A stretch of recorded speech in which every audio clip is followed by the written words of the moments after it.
नमस्कार प्यारे दोस्तों, मेरे मित्रों।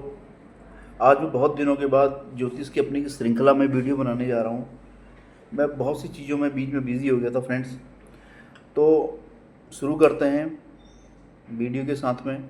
आज मैं वीडियो में बात करने जा रहा हूँ कि कुंडली के अंदर उपचय भाव क्या होते हैं और उपचय भाव का परिणाम क्या होता है।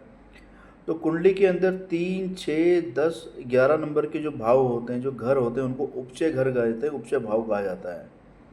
उपचय शब्द का मतलब क्या है? उपचय शब्द का मतलब यहाँ पे अगर हम बात करें तो ऐसे भाव, ऐसे घर जो जीवन में निरंतर विकास, वृद्धि, संघर्ष और समय के साथ बेहतर परिणामों को दर्शाते हैं। अगर व्यक्ति प्रयास करे, साहस रखे तो उसको अच्छा बेनिफिट मिलता है, अच्छा लाभ मिलता है। तो उपचय का हिंदी में अगर हम अर्थ निकालें तो उसका मतलब होता है कि समय के साथ बढ़ना।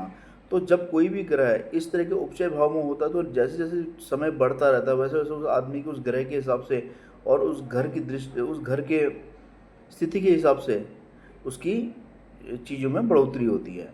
तो ये जो आपके उपचय घर हैं 3, 6, 10 और 11, कौन कौन सा घर क्या क्या दर्शाता है?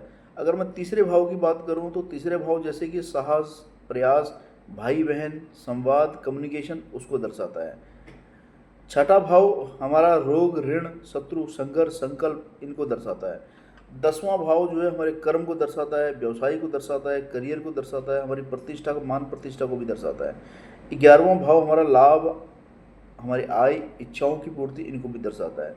तो जब इन उपचय भाव में हमारे ग्रह होते हैं, जनरली अगर अच्छे ग्रह होते हैं तो उसको बढ़ाएंगे, और अगर बुरे ग्रह होंगे तो समय के साथ साथ में उसको कहीं ना कहीं वो उसमें कमी आएगी, क्योंकि परिणाम तो बढ़ना है। अब बढ़ना, अच्छे ग्रह, अच्छी स्थिति, अच्छी दृष्टियां हैं ग्रहों की तो बढ़ेगा, अगर अच्छी दृष्टियां नहीं तो समय के साथ में उसमें कमियां आएंगी। परिणाम, इन भावों में स्थित ग्रह विशेष रूप से अगर पापी ग्रह बैठ गए, जैसे जैसे कि शनि, मंगल, राहु और सूर्य, समय के साथ बेहतर और शुभ फल देने की क्षमता भी रखते हैं इन उपचय भाव में। विकास का कर्म कैसे होते हैं? ये भाव दर्शाते हैं कि व्यक्ति अपने प्रयासों से, अपने संघर्षों के माध्यम से, अपने कर्मों के द्वारा, ठीक है, 11वें नंबर यानी कि लाभ को प्राप्त कर लेता है। यानी कि तीसरे नंबर में प्रयास करेगा, छठे नंबर में उसको संघर्ष आएंगे, 10वें नंबर में और कर्म करेगा, 11वें नंबर में उसको जो है उसका लाभ प्राप्त होगा। तो दशा अंतर्दशा का भी बड़ा इसमें रोल है। इन भावों में बैठे ग्रहों की दशा में जातक जीवन में उन्नति करता है। अगर मान लो इन भाव में जो ग्रह बैठे होंगे और उन्हीं की अगर दशा भी चल रही तो जनरली जो है उसको ग्रोथ मिलती है। तो कहने का भाव यही है, ये ग्रह समय के साथ साथ में इसमें अच्छे ग्रह बैठे हुए हैं तो जनरली अमूमन यही देखा गया है कि इसमें जातकों को समय के साथ साथ में ग्रोथ मिलते रहती है।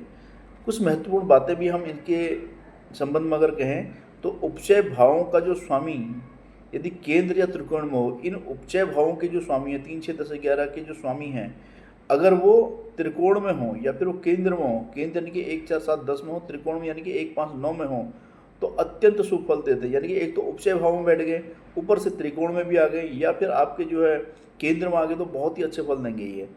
तो इन भावों को कभी कभी श्रेदाई भाव के साथ भी जोड़ा जाता है, यानी कि 3, 6, 11 षड भाव के साथ में भी जोड़ा जाता है, जो संघर्ष के बाद सफलता का संकेत देते हैं। तो उम्मीद करता हूँ दोस्तों आपको उपचय भाव के बारे में जो मैंने जानकारी दी शायद आपको पसंद आई होगी। तो बहुत जल्द एक नई वीडियो के साथ में मैं फिर आपके सामने सम्मुख आपके प्रस्तुत करूँगा नई वीडियो अपनी नई ज्ञान की सीरीज़ में। तब तक के लिए आपका बहुत बहुत धन्यवाद। धन्यवाद, नमस्ते।